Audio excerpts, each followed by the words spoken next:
राष्ट्रपति जी के भाषण की चर्चा के समय यहाँ विदेश नीति की भी चर्चा हुई और कुछ लोगों को लगता है जब तक फॉरेन पॉलिसी नहीं बोलते तब तक वो मैच्योर नहीं लगते, इसलिए उनको लगता है फॉरेन पॉलिसी तो बोलना चाहिए. ഓപ്പറേഷൻ സിന്ദൂറിനെ കുറിച്ച് വിശദീകരിക്കാനും പാകിസ്ഥാന്റെ ഭീകരപ്രവർത്തനത്തെക്കുറിച്ച് ലോകത്തെ മനസ്സിലാക്കിക്കാനും 7 പാർലമെന്ററി സംഘങ്ങളെയാണ് ഇന്ത്യ സർക്കാർ അയച്ചത്. ഇതിലൊരു സംഘത്തിലെ തലവനായ ശശി തരൂരിനെതിരെ സ്വന്തം പാർട്ടിക്കകത്ത് തന്നെ അതിശക്തമായ എതിർപ്പാണ് വരുന്നത്. ശശി തരൂർ മോദിയെ പ്രശംസിച്ചു സംസാരിച്ചു എന്നുള്ളതാണ് കോൺഗ്രസ്സുകാരുടെ ആക്ഷേപം. ശശി തരൂരിനെതിരെ നടപടിയെടുക്കണമെന്ന ആവശ്യം ഉയരുന്ന സമയത്ത് ഏതാനും മാസങ്ങൾക്ക് മുമ്പ് പാർലമെൻറ്റിൽ നടന്നൊരു സംഭവമാണ് ഓർമ്മ വരുന്നത്. ഏതാനും മാസങ്ങൾക്ക് മുമ്പ് പാർലമെൻറ്റിൽ പ്രധാനമന്ത്രി മോദി സംസാരിച്ചപ്പോൾ വിദേശകാര്യമന്ത്രി എസ് ജയശങ്കറും കോൺഗ്രസ് നേതാവ് ശശി തരൂരും ഉൾപ്പെടെയുള്ളവരെല്ലാം പൊട്ടിച്ചിരിച്ചിരുന്നു. സന്ദർഭം ഇതായിരുന്നു.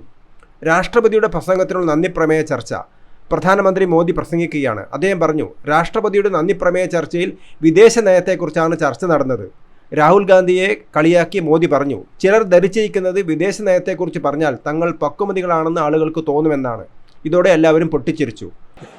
अगर उन्हें सच में फॉरेन पॉलिसी सब्जेक्ट में रुचि है और फॉरेन पॉलिसी को समझना है और आगे जाकर के कुछ करना भी है, ये मैं शशि जी के लिए नहीं कह रहा हूं तो मैं ऐसे लोगों को कहूंगा एक किताब जरूर पढ़े. हो सकता है उनको बहुत फिर कहाँ क्या बोलना उतनी समझ हो जाएगी.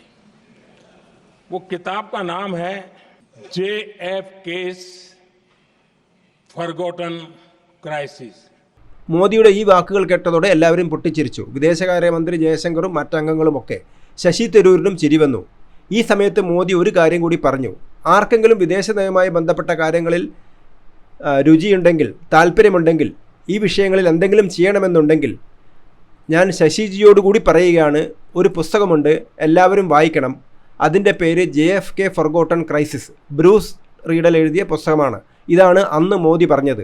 ഇപ്പോൾ ശശി തരൂരിൻ്റെ പ്രവർത്തനവും അന്ന് മോദി പറഞ്ഞതും തമ്മിൽ പലരും കൂട്ടി വായിക്കുകയാണ്.